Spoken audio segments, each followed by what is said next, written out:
Hi, this is Pam Perry. I recently retired as professor of music at Central Connecticut State University. While I was there for 23 years, and while I was there for 6 years, I chaired the music department.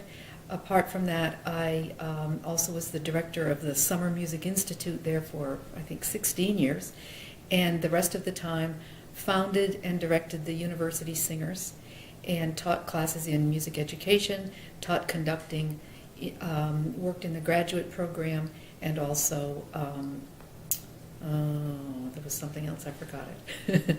and I observed student teachers as well. So it was a really wonderful time. I never regretted going to CCSU once, ever since I made the move.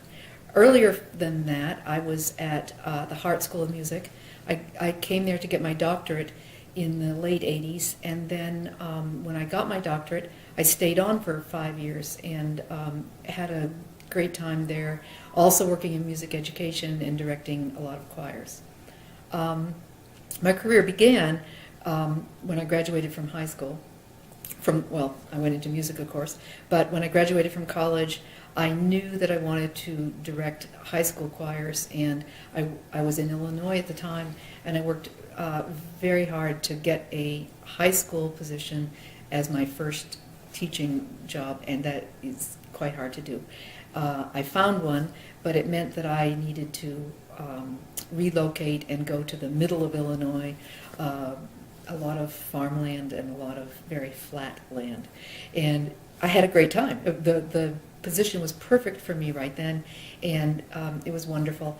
But after, I think, 4 years, I thought I really need, to come back to New England, because I was originally from New England, and was fortunate enough to find a wonderful teaching job in Montpelier, Vermont. And I was there for 8 years and built a program there, enjoyed it a lot. And then I sort of felt that I probably had built the program as much as I could given the size of the town, etc. And it was at that point that I asked myself, how many times am I going to move because I need to just go somewhere else and keep doing the same thing, just in different settings?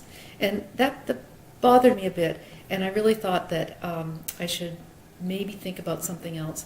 And a few people had mentioned to me, I had never considered teaching college, and a few people said that they thought I should. Of course, that required a doctorate degree.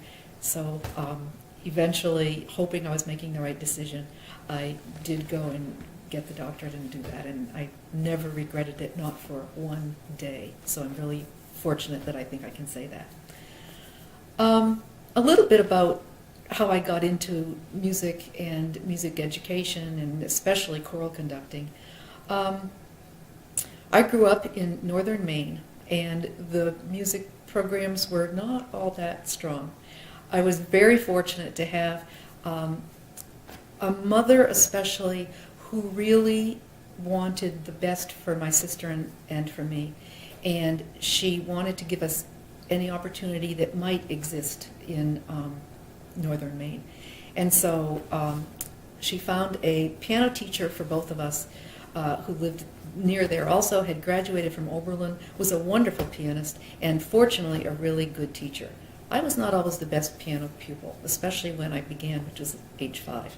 And it all seemed like something that was fun every Friday afternoon, but all of those things I was supposed to do between one Friday and the next Friday, not so much. So it was something that she insisted that I do, and I can remember coming home from school, and she would set the kitchen, the minute minder, what we called it then, the minute minder for a half hour, and I couldn't do anything else until I had spent a half hour at the piano. And, I of course resented that and mentally fought it, and I cannot thank her enough. I'm so, so grateful.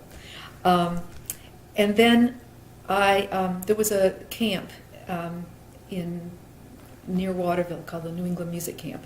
Very good camp. And she thought that I should go there, and my sister as well. And so she kind of worked at that. Well, that was a big changer for me. I loved it. I loved the camp part, but I even liked the music part. And all my friends were into music as well, and it just was, and the quality of the music making was so high, and the teaching was so high, that was a very, very formative thing for me, and I know that. I still didn't ever think for a long while that I would go into music. My sister was 8 years older than I am, and she went to Eastman, and she went into music, and she went to Eastman, and so the last thing I was going to do was to follow in her footsteps and go either to Eastman or into music. So I had all kinds of things. I remember when I was a young kid, I was going to be a cowgirl. There were a lot of westerns on television then. I was going to be a cowgirl. And then I was going to be a gym teacher for quite a while. And my parents were just not knowing how this ever was going to end. To make this long story a bit shorter, I was accepted into the all-state choir my sophomore year in high school. I went there. I had an incredible experience. It was truly one of these epiphany moments that when anyone asks me when I decided to go into music, I tell them all-state my sophomore year. And I came home. I walked in the door and I said, I've decided what I'm going to be when I grow up. And I think my parents thought, uh-oh, what is it this time? And I said, I have to conduct choirs. I didn't even really say a music teacher at that point. I have to conduct choirs. And that sounded okay to them. And so the rest, as they say, is really history. I never veered from that. I can remember one of the people who was possibly formative for me was also my high school choral director, for way different reasons than anybody would think. She wasn't really good. The rehearsals were tedious, dull, robotic, and I was an accompanist for the choir, so I accompanied more than I sang, and I would sit there itching, and by my senior year at least, I was itching, and I wanted to do it, and I hoped I could do it better. And so that, in a funny way, also influenced me a bit. So that's kind of my past and the path that I took to going into music. And as I think I said before, I'm just fortunate. I really know that I'm fortunate to be able to say that I just never regretted it. I never thought maybe I'm just going to do something else. I think as I've worked with many, many students, they've asked me, why did you go into music? How did you stay in music? Should I go into music? And that's tough. And I know, especially at CCSU, I had many people that were my advisees. Most of them, we worked together in classes and in choirs. And there were a lot of moments that I think they, and I know I, will always remember in my office, talking about, should they stay in school? Should they stay in music? Is it for them? Are they talented enough? Are they dedicated enough? A lot of those questions I've gone over with a lot of students. So I think I've kind of come to the conclusion that you have to have two things especially. You have to have the talent. There is no getting around that. You have to have the talent. And your talent can develop, but your talent develops because you put the effort in causing it to develop. And so it has to be dedication too. So there has to be I don't know if they're equal, but there's got to be a good balance of both talent and dedication and understanding what's required and being willing to do that. But I like to think that there's something else too, and some people call it, you've got to have the heart. I guess you also would say you've got to have the passion, because the passion is going to keep you through the bad times, and there will be some. It's going to keep you through some of the tedium of the drill and the practice. It's going to be able, if you have the passion, and let's say you're working with students or with choirs, they'll catch it. They'll get it. They'll see the spark, or you'll love it so much that they will be invited into wherever you are. So I think that having that passion is incredibly important. Sometimes I think that there have been stories that have not had happy endings, And I think some people thought they had passion, but in fact it was maybe something else. It was maybe, I don't know, wanting to be a star, or it was, I'm trying to think, just maybe not the true passion for the talent and for music and a love of music and a full, let's say, appreciation of that art form and what it can mean. So it doesn't always happen, but I think those are the key points. A lot of people asked me, will I be able to make enough money? Well, don't go into it with that in mind. If you have the passion, if you can communicate it, if you have the drive, yes, you can. And there are many, many things that you can do. I chose to conduct choirs. Many people choose to teach. Many people choose performance. But many people these days are choosing the music business. That's a really, I see a lot of people doing double majors and doing that kind of thing. I've had some singers, especially one who was very talented, very committed. He had his down days. He's now a singer in Chanticleer. And so that's just such stories like that are what I think everybody needs to know about. People have asked me before, knowing that I was in choral music especially, but I was a keyboardist and an organist and pianist also. So is there a piece of music that is my favorite or was formative or really made a difference or whatever? And there is. And I'm not alone in this. Many people agree with me. I would absolutely say that the piece of music that was almost life-changing for me was the Bach B minor Mass.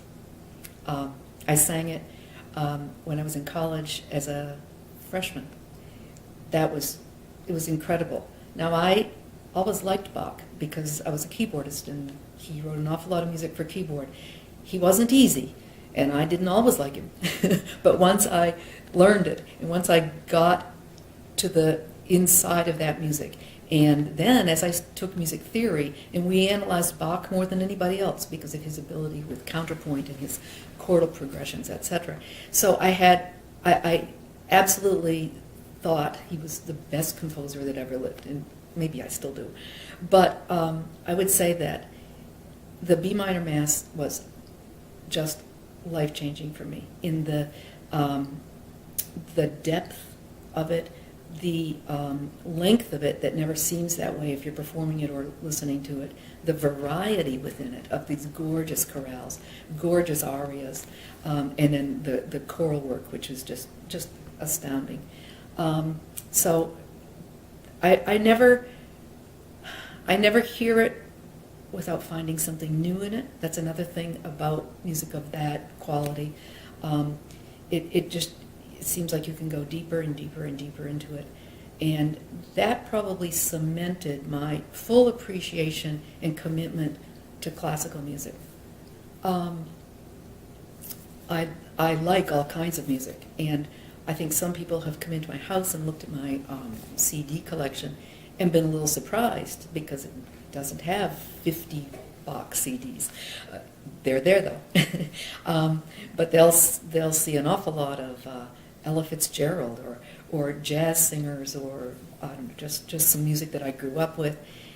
And that kind of brings me to something that I think has kept me enjoying this career so much and has kept me enjoying my commitment to music and has kept music feeding me, is that quality music can be found in any genre. And I think that sometimes we tend to think, if we're working with children, especially young children or teenagers, we think, well, we have to do their music because we want to keep them in our program, or we want them to like music, and so we'll do that. I always did, but it was part of it. And I know when I worked in high school, they sang Latin, they sang Renaissance music. There were madrigal groups that did a lot of Renaissance music. We did classical music, and we did great arrangements of musicals or Broadway medleys or whatever, and there was folk music. And I just think that's so important for kids and so important for music teachers. I know some people have asked me before, what would you change about art education or arts education if you could just change anything? They're probably hoping that arts stays alive in schools, and sometimes we are so committed now to science and math and that kind of path that arts education feels a little, art educators feel a little nervous about our position. I think it's okay. I think it's secure. But my hope for it and wish for it in some places is that the music teachers, I'll take music teachers saw music as much more than just entertainment, and they trusted students to understand that if they're doing quality music and if they see a passion coming from the conductor of that music, they'll get it. They will get it, and they'll have some of those experiences that I know I had, and hopefully the music teachers had. I think it's just so important that we don't shortchange them, really, or think that they're too young to embrace it, because I truly don't think that's true. So that's my biggest hope, is that quality music, and I don't mean by that just classical music, just quality music is what is taught and what is performed and studied, because then that will make your job of having them like it easy, because they'll get it. And then I think my other wish, and I don't know the answer to this, but I think my other wish is that music programs were a bit more equal through our state or any state, and they weren't connected to money, or they weren't connected to wealthier towns or higher taxes or something like that. That's so tragic. And so I just wish that could be something. I don't know the full answer to that, but the answer that I think I can help with, or that I could, when I worked in situations like that, the one I could control was what I talked about before, about doing my best, keeping the passion, and doing it through quality music. So that's something that I think we all need to still keep the dialogue going on as far as arts education is concerned. Sometimes people have asked me at the end of when I left a high school, for example, and went to another place, what was the most moving thing that happened to you? What was your favorite thing, or what will you take away? And that's always a difficult question, and I've actually been asked that as I retired, and people have looked back at my career and said, so what was the most moving thing in your professional life? I've got two answers. So I've spent a little time thinking about that.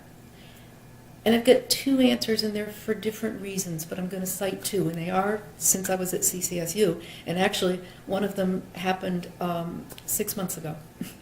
And I knew I was retiring, but more importantly in the year and the music department was the fact that the University Singers at CCSU, which I had founded 20 years ago, it was our 20th anniversary. And I really wanted to celebrate that, because when it started, I nor anyone else knew that we'd be celebrating a 20th anniversary. And so we did a lot of work to find a lot of alumni, and I don't remember exactly, but I think 70, 75 alumni came back for what was a great weekend, and we had a wonderful banquet and shared stories, and then rehearsed, because there was a concert on Saturday night.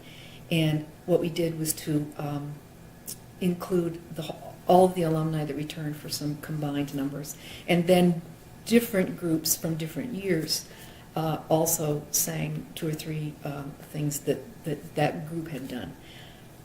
During University Singers, for the last, I think 14 years, we did international tours, and those were definitely highlights. partly, of course, because of the travel and the excitement of that, but certainly because of some of the venues in which we sang and some of the performance opportunities. So a group from 2006 who had had a wonderful tour in France, so many of them came back. I think they were all back except maybe two from the group. And they sang some stuff that we had done in France, and a group from Spain likewise, and so on. So that was all a terrific amount of fun too. But I remember when the whole group was there and we were singing some things at the close of the concert, I was so glad that it was being videoed, because I thought, I can't think emotionally right now, and I can't look and say, he came, and I'm so glad she's there, and I couldn't do that. I was conducting, and you have to be into the music.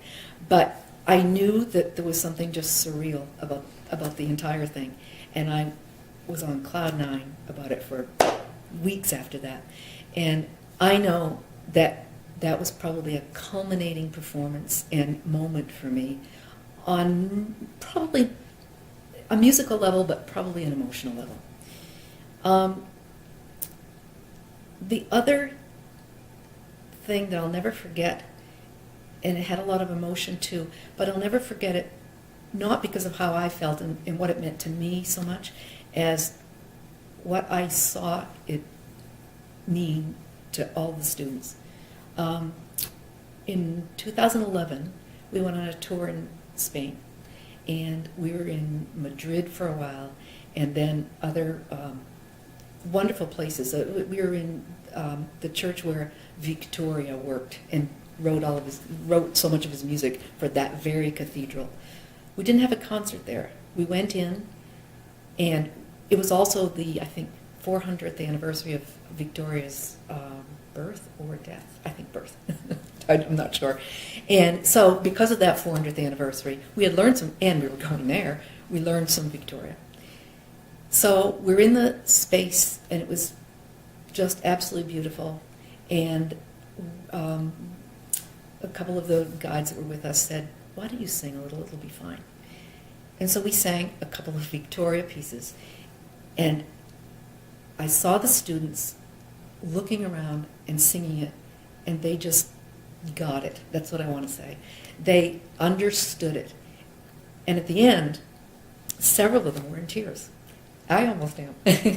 Several of them were in tears because it was so moving, so meaningful, so historical, and things that had been on paper for so long. It was this, I get it. And it was just, it was an amazing moment. And another moment that I remember so well was we were there during, I think it was during Lent, it was, and they had a Lenten series going on in Madrid. So there was a wonderful Baroque church, just beautiful. And the person who, from CCSU, who arranged so much of this tour for us, she arranged that we would be on the artist series and we'd do a concert at that Baroque church. So we were on an artist series, which was, I think, pretty popular. We got to the church around 6 o'clock, maybe 5. We did a dress rehearsal. We got used to the space. It was just wonderful. And then we had done a couple of numbers where we surrounded the audience. And so I said, no, let's try for this. So I started to arrange the singers around the church.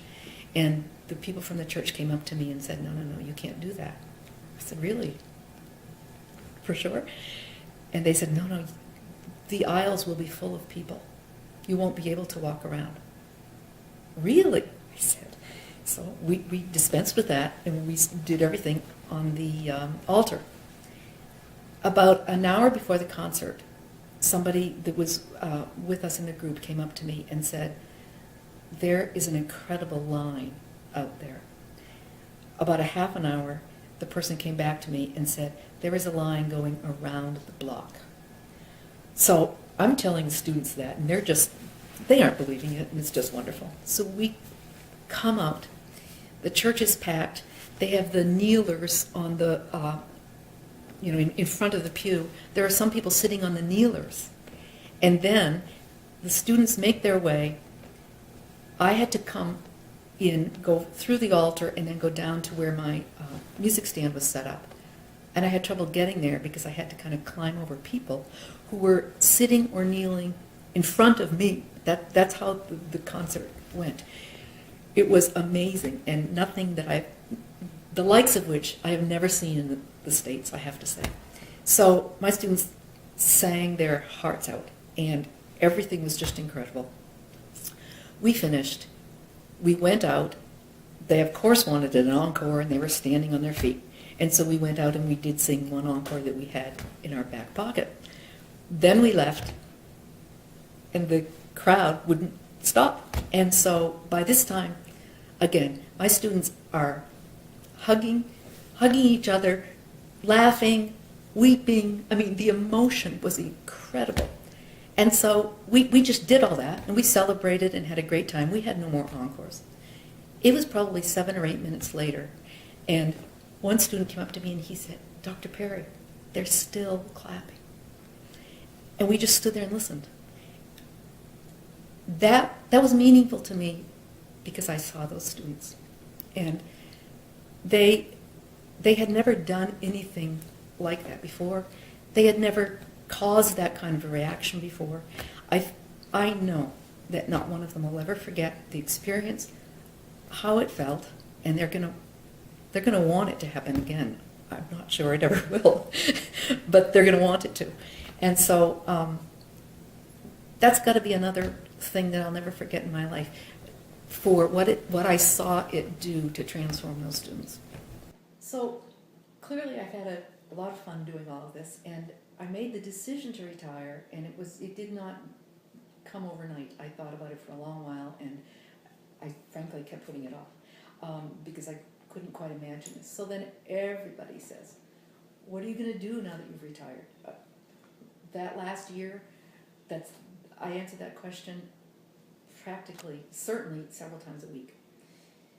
And I didn't have concrete plans in my head, so I joked that I'm going to arrange my photography, I'm going to organize all my music, I'm going to organize my recipes, and I'm going to, I mean, that's kind of what I said because nothing else was concrete. But I knew that would not last for a long while. So I've been fortunate enough that so far I'm still conducting, and I conduct different choral festivals, and I did one in Vermont in December, and one in Western Connecticut just last week, and some other things keep coming up. So that's terrific. I like to adjudicate some competitions or just festivals, or sometimes my favorite kind are be an adjudicator for a festival, but then after they've performed and you've given them scores or whatever, you go and work with the choir for 20 minutes or 30 minutes. I think that's more meaningful, and so I say yes to that quite a bit. I enjoy doing that a lot. So I'm still keeping my hand in it, and I suspect that I will for quite a while. I have worked with some schools, public schools, working with some music teachers who have wanted different ideas or just would like to have some, I don't know, sometimes it's coaching, sometimes it's repertoire help. Repertoire is a very big part of our job. You need to pick your music carefully. I have said many times you can live or die by the repertoire you pick for a particular concert or weekend or event. So I sometimes have done some work that way. I, for a long while, was an organist and a choir director in churches, and so I sub sometimes, and it's fun. It's always good to get back and play the organ a bit, and so I'm doing that. So far it's been ridiculously busy. The thing that I know, whenever I ask people about retirement, I've always kind of smiled that they all say, "I'm so busy," and yeah, that's happened a bit. So I'm liking it. Sometimes people have asked me, how would you like to be remembered? And I don't know. That's a difficult question. I guess my flip answer is, well, I hope I just am. So that'd be nice. if I've made a difference with some people in that maybe they came around to music, or maybe they found their passion, or maybe it was other things like counseling or feeling like I cared for them or something like that, then that's great. So it doesn't have to be one thing, but if there is something that I'm remembered for, that's a positive thing, that's good enough for me, and I hope so. One of the hopes that I have is that I will stay connected to my former students. So far it's been great. There have been many opportunities, and when there aren't any, we kind of make them. And so, and I have to just say that I am eternally grateful that Facebook came along and the email came along and some of these things, because it makes connecting so much easier and so much more frequent. And you really, I'm not losing touch with them. And I know, sometimes I know what they did at 4 o'clock, and that's not always important. But when it's big things, I know that, and that is important. So that's a great thing that I'm embracing and really loving.